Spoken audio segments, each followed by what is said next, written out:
प्रतिनिधि सभा निर्वाचनमा 81% उम्मेद्वारको जमानत जफत। चुनावी तालमेल गरेका पार्टीका उम्मेद्वारले समेत 10% मत कटाउन सकेनन्।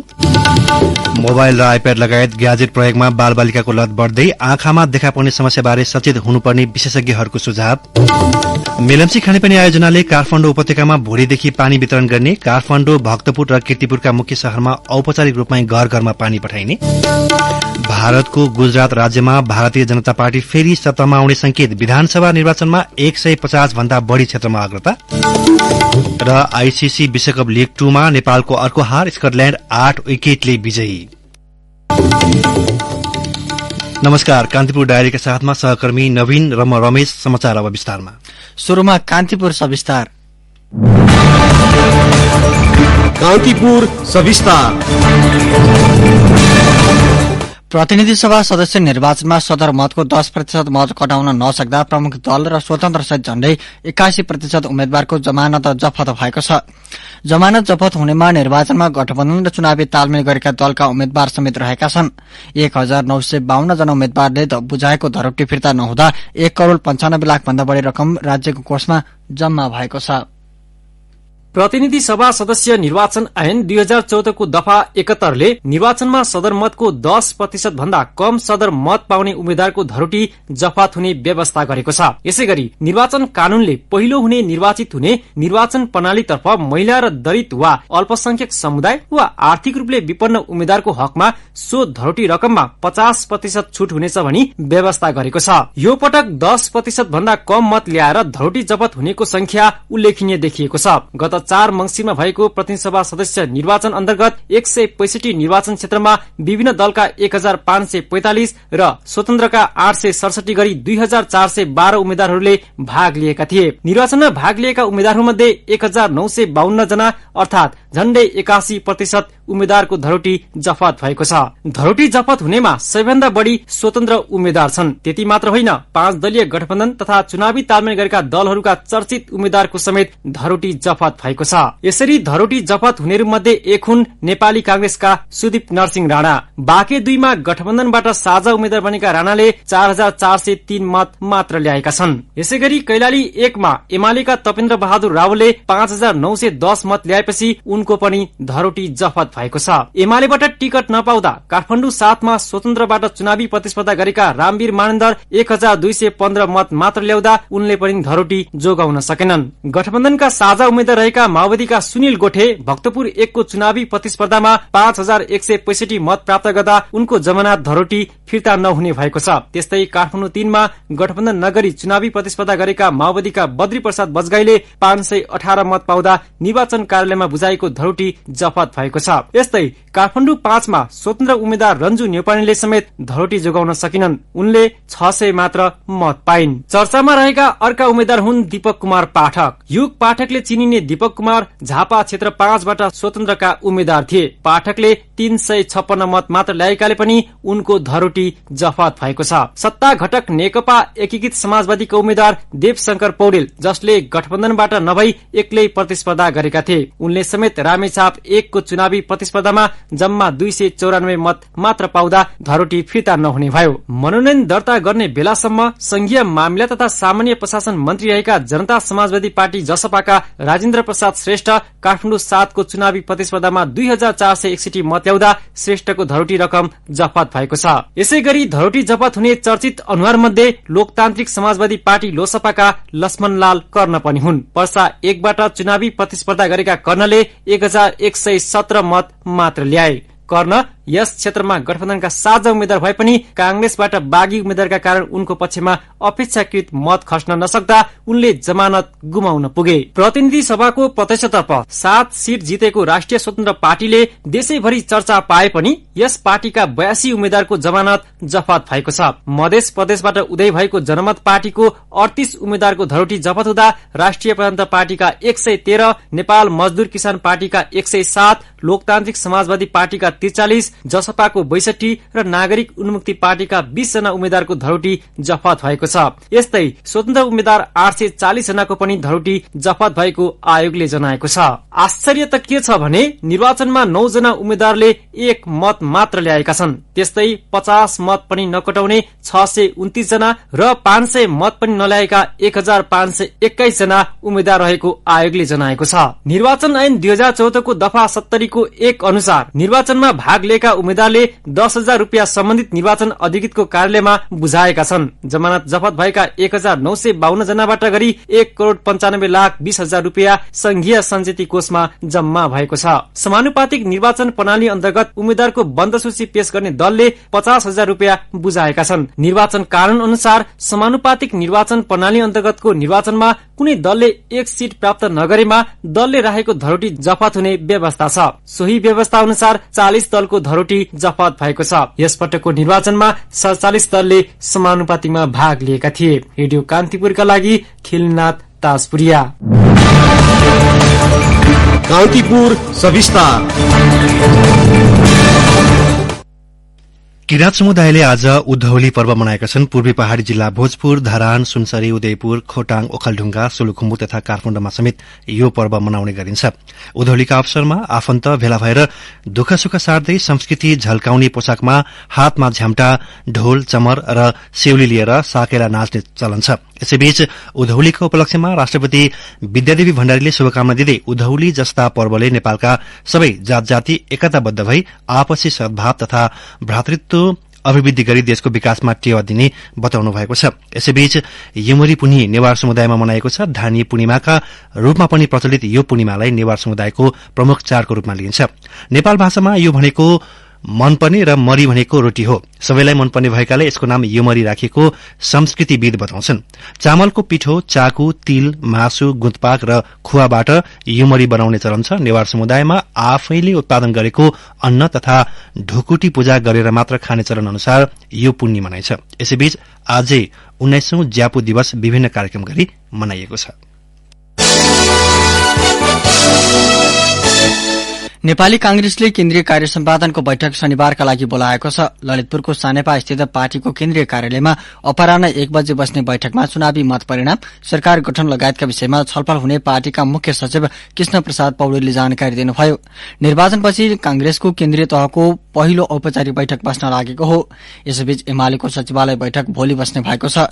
बैठकमा समसामयिक राजनीतिक विषयमा छलफल हुने एमालेका प्रचार विभाग प्रमुख पृथ्वी सुब्बा गुरूङले जानकारी दिनुभयो। समानुपातिक तर्फका सांसदको छनौट, निर्वाचन समीक्षा लगायतका विषयमा छलफल हुने उहाँको भनाइ छ। निर्वाचन आयोगले हिजो राजनीतिक दललाई पत्र पठाउँदै समानुपातिक तर्फको सांसदको नाम पठाउन निर्देशन दिएको छ।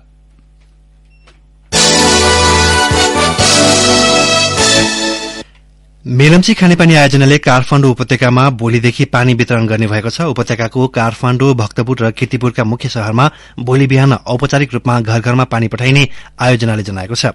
भोलि नै सबै स्थानमा एकै पटक पानी नपठाइने भन्दै साताभित्र सबै धारामा सहज रूपमा पानी वितरण गरिने मेलम्ची आयोजनाका कार्यकारी निर्देशक कमलराज श्रेष्ठले बताउनुभयो। उहाँका अनुसार गत 18 गते काठमाडौँको सुन्दरीजल स्थित पानी प्रशोधन केन्द्रमा झरेको पानी वितरण गर्न लागि हो।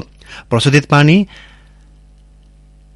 आज बेलुकी महाकाल स्थित रिजर्भ ट्याङ्कीमा पठाइएको छ। सिन्धुपाल्चोकको हेलम्बो स्थित अम्बाथान मुहानमा गत जेठमा बन्द गरिएको सुरुङको मुखबाट 11 दिन अघि मेलम्ची खोलाको पानी प्रवेश गराएको थियो। बाढ़ीले मुहान क्षति गर्ने सम्भावनाका कारण सुरुङको मुख बन्द गरिएको थियो। सुन्दरीजलमा प्रशोधित पानी 2 करोड़ 10 लाख लिटर स्टोर गर्ने क्षमता रहेको छ। कान्तिपुर डायरीमा अब ब्रेकको पालो। ब्रेकपछि अब बाँकी प्रसंग। बालबालिकामा मोबाइल, ट्याब, आइप्याड, ल्यापटप जस्ता विद्युतीय सामग्री प्रयोग गर्ने लत परिसकेको छ। अन्य मुलुकमा जस्तै नेपालमा पनि कोरोना कालमा अनलाइन पढ़ाइका लागि ती सामग्रीको प्रयोग हत्तै बढेको छ। विद्युतीय सामग्रीको प्रयोग बढे पनि त्यसले खास गरी आँखामा पर्ने समस्याबारे बालबालिका र अभिभावक समेत सचेत भएको पाइँदैन, जसका कारण आँखामा देखा परेका बालबालिकाको संख्या बढ़दै गएको छ। विशेषज्ञहरूले स्क्रिनप्रति बालबालिकाको बढ़दो लत हटाउन सुझाव दिएका छन्। एक रिपोर्ट। कोरोना महामारीपछि 6 देखि 12 वर्ष उमेरका बालबालिका मध्ये 50 देखि 60% आँखाको समस्याका कारण चस्मा प्रयोग गर्नुपर्ने भएको विज्ञहरूले बताएका छन्। कोरोना अगाडि दैनिक 10 देखि 12 बालबालिका आँखा सम्बन्धी समस्या लिएर अस्पताल पुग्ने गरेकोमा अहिले दैनिक 90 जना जति बालबालिका अस्पताल आउने गरेको नेपाल आँखा अस्पतालले जनाएको छ। बालबालिकाको दृष्टिमा देखिएको समस्याको कारणबारे तिलगंगा आँखा अस्पतालकी नेत्र रोग विशेषज्ञ डाक्टर सिर्जना अधिकारीले भनिन्, डेफिनेटली कोभिडले गर्दाखेरि बढेको हो, किनकि कोभिडको टाइममा चाहिँ सबैजना अनलाइन क्लास गर्न थाल्यो, धेरै मोबाइल ग्याजेट्सहरू चलाउन थाल्यो र त्यसले गर्दाखेरि चाहिँ यो आँखामा चस्मा लाउने स्पेशली माइनस पावरलाई बढाउँछ कि नियर वर्क धेरै गर्दाखेरि, र एउटा नियर वर्क र एउटा चाहिँ बाहिर निस्किने कम भयो, केटाकेटीहरू खेल्ने मैदानतिर जाने, घाममा निस्किने त्यो समस्या चाहिँ त्यो सिचुएसन चाहिँ कम भयो कोभिडको बेलामा, र त्यसले गर्दाखेरि पनि माइनस पावरलाई चाहिँ बढायो। किनकि माइनस पावर चाहिँ यस्तो खालको आँखामा दृष्टिदोषको समस्या हो जसको प्रोग्रेसनलाई चाहिँ एउटा चाहिँ घाममा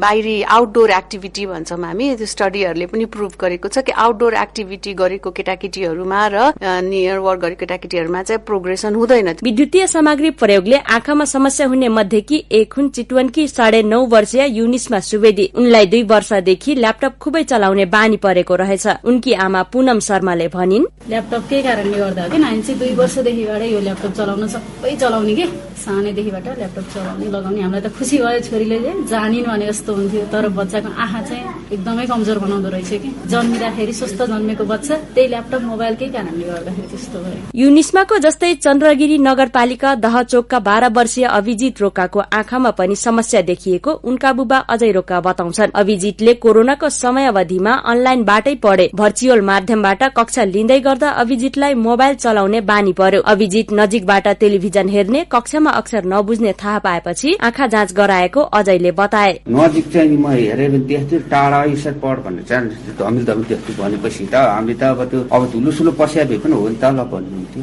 थाहा भएन होइन। त्यसरी म त त्यही लाग्थ्यो मोबाइल नै हुन्छ। आँखा चिलाउने, बिजाउने, पोल्ने, टाउको दुख्ने, आँखाबाट आँसु बग्ने जस्ता समस्या अधिकांश बालबालिकामा देखिएकोले समयमा नै सजग रहनुपर्ने सुझाव विज्ञहरूले दिएका छन्। बालबालिकालाई भिडियो गेम र इन्टरनेटको लतबाट जोगाउनु पर्ने नेपाल आँखा अस्पताल अर्थोप्टिक्स विभागमा कार्यरत शर्मिला दंगोल बताउँछिन्, बालबालिकाले दैनिक 1 घण्टा बढ़ी समय विद्युतीय सामग्री प्रयोग गर्न नहुने दंगोलको भनाइ छ। 1 आवर मात्र है, त्यसपछि ब्रेक चाहियो, बीचको ब्रेक चाहियो। उसलाई चाहिँ आउटडोर गेमहरू चाहिँ चाहियो। हाम्रो भिजन भनेको त डिसेन्ट आइसाइट भनेको त सर्ट साइडनेस मात्र होइन कि लङ साइडनेस सर्ट साइडनेस दुईटैलाई नै ब्यालेन्स गर्नुपर्ने भाग भएर नि नजिकमा भन्दा टाढा आउटडोर गेमहरू चाहिँ बढी फोकस गरौं। आँखामा हुन सक्ने जटिल समस्याबाट जोगाउन बालबालिकालाई खेलकुद सहित बाहिरी क्रियाकलापमा बढ़ी सहभागी गराउनु पर्ने विज्ञहरूले बताएका छन्। त्यस्तै इन्टरनेट, मोबाइल, अनलाइन गेमको लत छुटाउनु पर्ने देखिएको छ। रेडियो कान्तिपुरका लागि सरिता थारू।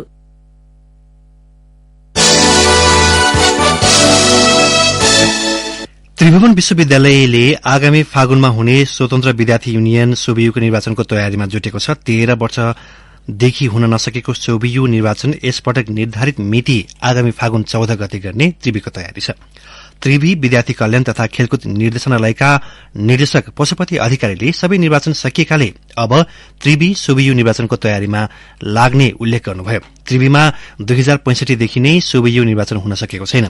प्रत्येक 2 वर्षमा हुने निर्वाचन 2065 साल यता नियमित हुन नसकेको हो। त्रिभीले शैक्षिक क्यालेण्डरमा नै हरेक 2 वर्षमा फागुन 14 गते सोबियु निर्वाचनको कार्यतालिका राखेर निर्वाचन गराउँदै आएको थियो। 2073 चैत 15 गते देशभरका आंगिक क्याम्पस मध्ये रत्नराज्य क्याम्पस, जनप्रशासन क्याम्पस सहित उपत्यकामा 9वटा आंगिक र उपत्यका बाहिर 17 क्याम्पसमा मात्र सोबियु निर्वाचन भएको थियो। उपत्यकाकै 13 क्याम्पस र उपत्यका बाहिर 23 आंगिक क्याम्पसमा निर्वाचन हुन सकेको थिएन।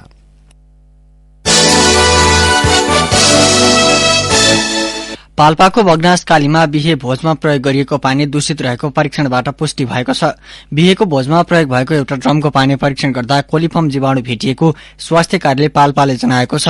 बिहेको भोजमा 2वटा ड्रमको पानी प्रयोग भएको थियो, त्यसमध्ये एउटामा कोलिफर्म जीवाणु भेटिएको स्वास्थ्य कार्यालयका ल्याब टेक्निशियन मधुसूदन भट्टराईले बताउनुभयो। मंसिर 17 गते बगनासकाली एक चिर्तुङ धारा स्थित घेराबन्दीका स्थानीय दानबहादुर गाहाको छोरीको बिहेमा भोज खाएका पाल्पा र प्युठानका 200 जना भन्दा बढी गाउँले बिरामी परेका थिए।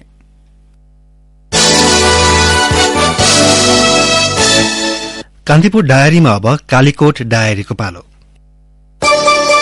कालीकोट डायरीबाट तुलाराम पाण्डेको नमस्कार। रात दिन जनताको सुरक्षामा खटिने प्रहरी र थुनुवालाई लक्षित गरेर जिल्ला प्रहरी कार्यालयले पुस्तकालय स्थापना गरेको छ। लेट्स रिड टुगेदर नारा सहित स्थापना भएको पुस्तकालयमा नेपालका चर्चित साहित्यकारहरूले लेखेका पुस्तक सहित ऐन कानून सम्बन्धी किताबहरू राखिएको कालीकोटका प्रहरी प्रमुख डीएसपी जयेश्वर रिमालले बताउनुभयो। प्रहरी र थुनुवामा सकारात्मक सोचको विकास गर्न, पढ्ने बानी बसाल्न किडाक नेपाल र सेभ द चिल्ड्रेनको सहकार्यमा पुस्तकालय स्थापना गरिएको डीएसपी रिमालले जानकारी दिनुभयो। थुनुवाका लागि मन लागेको बेला पुस्तक लिएर पढ्ने सुविधा भए पनि प्रहरी कर्मचारीका लागि भने बिहान 8 देखि 9 बजेसम्म र बेलुकी 5 बजेदेखि 6 बजेसम्म पुस्तकालयमा पढ्ने समय तोकिएको छ। पहिरो पीड़ित कालीकोटका 300 घर परिवारलाई खाद्यान्न वितरण गरिएको छ। गत असोज 19 गतेदेखि 25 गतेसम्मको अविरल वर्षापछि घर भत्किएका तिलागुफा नगरपालिकाका 200 र खानाचक्र नगरपालिकाका 100 घर परिवारलाई प्रति परिवार 13,500 मूल्यको चामल, दाल, चिनी र आयोडिनयुक्त नुन वितरण गरिएको कर्णाली पहिरो रोकथाम परियोजनाका सुपरभाइजर चेतबहादुर फणेराले जानकारी दिनुभयो। चुनाव जितेपछि शहर केन्द्रित हुने यहाँका जनप्रतिनिधिहरू यसपटक चुनाव जिताउन मतदान गर्ने मतदातालाई धन्यवाद दिन र स्थानीयका गुनासो सुन्न गाउँ केन्द्रित भएका छन्। प्रतिनिधि सभा सदस्यमा माओवादी केन्द्रको तर्फबाट दोस्रो पटक चुनाव जितेका कर्णाली प्रदेशका पूर्व मुख्यमन्त्री महेन्द्र बहादुर शाही, प्रदेश सभा 1 मा चुनाव जितेका माओवादी केन्द्रका दुर्गाबहादुर रावत र प्रदेश 2 बाट चुनाव जितेका कांग्रेस नेता हिम्मत बहादुर विष्ट लगायतका गठबन्धन दलका नेताहरू मतदातालाई धन्यवाद दिन यहाँका 9वटै स्थानीय तहमा केन्द्रित हुन पुगेका हुन्। लैंगिक हिंसा विरुद्धको 16 दिने अभियान जिल्ला सदरमुकाम सहितका केही स्थानीय तहका केन्द्रमा मात्र सीमित भएको स्थानीयको गुनासो छ। सभ्य समाजको पहिचान लैंगिक हिंसा विरुद्धको अभियान भन्ने नारा सहित 25 नोभेम्बरदेखि शुरू भएको दिवस बारे ग्रामीण भेगका महिलाहरू बेखबर छन्। जिल्ला सदरमुकाम र केही बजार केन्द्रमा मात्र मनाइएको रेडियो मार्फत सुने पनि गाउँमा कुनै गतिविधि नभएको पलाताचार खिनकी मिनकोसा बुढाले गुनासो गर्नुभयो। हवस् त कालीकोट डायरी आजलाई यति नै। तुलाराम पाण्डेलाई बिदा दिनुहोस्। नमस्कार। कालीकोट डायरीपछि कान्तिपुर डायरीमा पुनः ब्रेकको पालो। ब्रेकपछि अब आर्थिक प्रसंग। प्रधानमन्त्री शेरबहादुर देउवाले पश्चिमी सेती जलविद्युत परियोजना र पञ्चेश्वर आयोजना चाँडै शुरू हुने बताउनु भएको छ। धनगढ़ीमा आयोजित सुदूरपश्चिम महोत्सवको उद्घाटनका क्रममा प्रधानमन्त्री देउवाले पश्चिमी सेती बनाउन भारतीय कम्पनीले लाइसेन्स लिइसकेको र चाँडै काम शुरू हुने बताउनुभयो। उहाँले पञ्चेश्वर पनि चाँडै आउने बताउनुभयो। लुम्बिनी भ्रमणमा पुग्नु भएका बेला र आफू भारत भ्रमणमा गएका बेला भारतीय प्रधानमन्त्रीले पञ्चेश्वरको विकासमा चासो राखेको उहाँको भनाइ थियो। उहाँले गौरीफन्टा सीमा नाका व्यवस्थापन तथा स्तर उन्नतिका लागि भारत सरकारसँग कुरा गरेको समेत बताउनुभयो। अब अन्तर्राष्ट्रिय प्रसंग। भारतको गुजरात राज्यमा भारतीय जनता पार्टी भाजपा फेरि सत्तामा आउने भएको छ। मतगणनाको शुरूआती परिणाम अनुसार भाजपा बहुमत सहित पुनः सत्तामा आउने देखिएको हो। 2 चरणमा भएको विधानसभा चुनावको नतिजा आउने क्रम जारी छ। भारतीय चुनाव आयोगका अनुसार अहिलेसम्म गुजरातमा 5 स्थानमा जित हात पारिसकेको भाजपाले 150 भन्दा बढ़ी सीटमा अग्रता बनाएको छ। त्यस्तै कंग्रेसले 1 सीटमा जित हात पारेको छ भने 15 सीटमा अगाडि छ। आम आदमी पार्टी भने 5 सीटमा मात्र अगाडि रहेको छ। गुजरातमा सन् 1985 को चुनावमा भारतीय कंग्रेसले 149 सीटमा जित हात पारेको थियो। त्यसैता कुनै पनि दलले 130 सीट कटाउन सकेका छैनन्। भाजपाले सबैभन्दा बढ़ी सन् 2002 मा 127 सीट जितेको थियो। 182 सदस्यीय गुजरात विधानसभामा सरकार बनाउन 92 सीट चाहिन्छ। पछिल्लो पटक सन् 2017 को चुनावमा भाजपाले 49 सीट जितेर सरकार बनाएको थियो। कंग्रेस भने 77 सीट जित्दै प्रतिपक्षका रूपमा उभिएको थियो। गुजरातमा सन् 1995 देखि भाजपाले सरकार चलाउँदै आएको छ। सन् 2002 देखि 2014 वर्तमान प्रधानमन्त्री नरेन्द्र मोदी मुख्यमन्त्री बन्नुभएको थियो। पछिल्लो समय दिल्ली र पंजाबमा प्रभाव देखाएको आम आदमी पार्टी आपले गुजरातमा भाजपालाई टक्कर दिने अनुमान गरे पनि नतिजामा भने परिणाम देखिएन। आपले पूर्व पत्रकार समेत रहेका ईसुदान गढवीलाई मुख्यमन्त्रीको रूपमा अघि सार्दै चुनावी प्रतिस्पर्धामा उत्रिएको थियो। अब खेल प्रसंग। आईसीसी विश्वकप लीग 2 अन्तर्गत नामे बियामा जारी त्रिकोणात्मक सिरिजको अन्तिम खेलमा नेपाल स्कटल्याण्डसँग 8 विकेटले पराजित भएको छ। नेपालले प्रस्तुत गरेको 120 रनको लक्ष्य स्कटल्याण्डले 16.5 ओभरमा 2 विकेट गुमाएर लक्ष्य पूरा गर्यो। स्कटल्याण्डको जितमा क्रिस्टोफर म्याकब्रिडले 46 तथा जर्ज मुन्सले 45 रन जोडे। यस्तै कायल कोडजरले 16 तथा कप्तान रिच बेरिङटनले 12 रनमा अविजित रहे। नेपालका गुलसन झा र दिपेन्द्र सिंह एरीले समान 1-1 विकेट लिए। त्यसअघि युनाइटेड क्रिकेट मैदानमा टस जितेर ब्याटिङ गरेको नेपालले 35.3 ओभरमा अल आउट हुँदै 119 रन बनाएको थियो।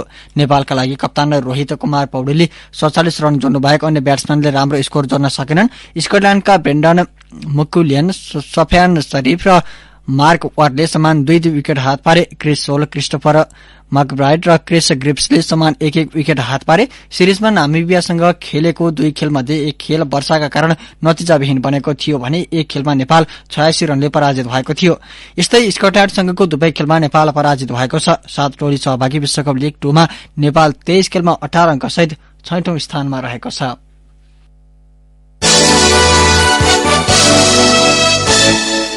कतार विश्वकपमा नकआउट चरण शुरू भए यता नै गोल्डन बुटका दावेदारको चर्चा चुलिसकेको छ। यो दौड़मा फ्रान्सका किलियन एम्बापे 5 गोल सहित अग्रस्थानमा छन्, तर समग्रमा विश्वकपमा सर्वाधिक गोलको कीर्तिमान जर्मनीका मिरोस्लाव क्लोजको नाममा छ। उनले सन् 2002, 2006, 2010 र 2014 मा गरी 4 संस्करणको विश्वकपमा 16 गोल गरेका थिए। यो पटक जर्मनी समूह चरणबाट माथि उक्लिन सकिन। आज हामी कतार विश्वकपमा भएका गोलहरू र ती गोलसँग जोडिएका रोचक तथ्य प्रस्तुत गर्नेछौं।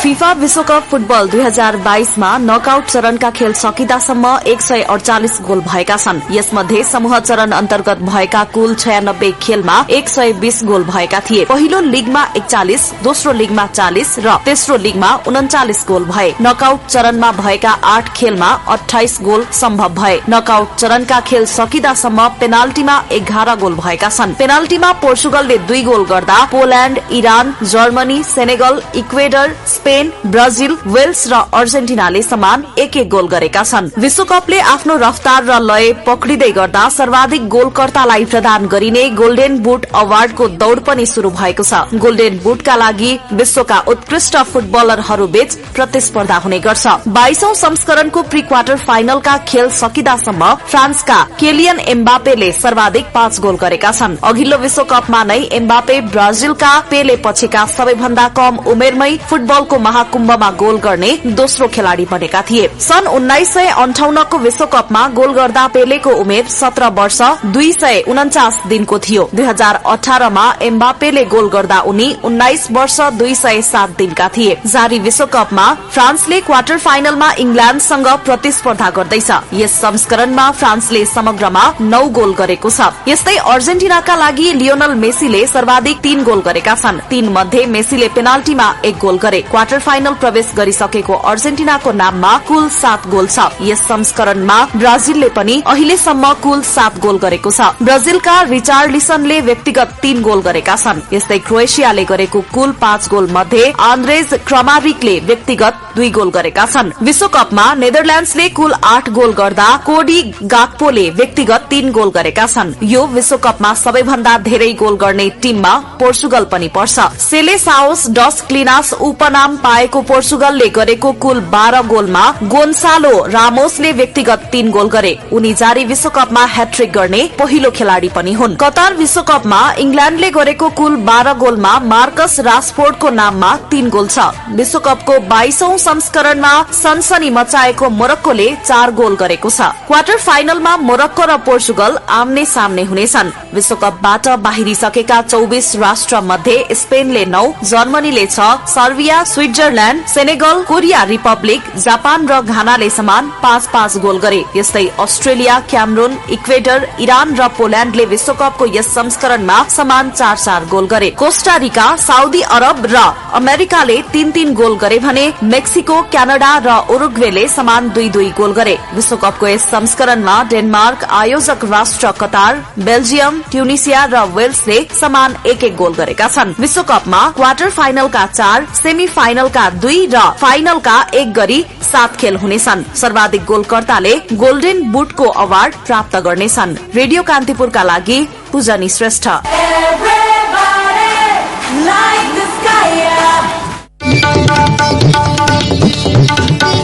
हवस् त यिनै प्रसंग सहित कान्तिपुर डायरीको आजको हाम्रो सम्पूर्ण बुलेटिन यही सकेको छ। हाम्रो अर्को बुलेटिन भोलि बिहान 6:30 बजे शुरू हुनेछ। अहिलेलाई सहकर्मी नवीनसँगै म रमेश बिदा हुन्छु। नमस्कार, शुभरात्रि।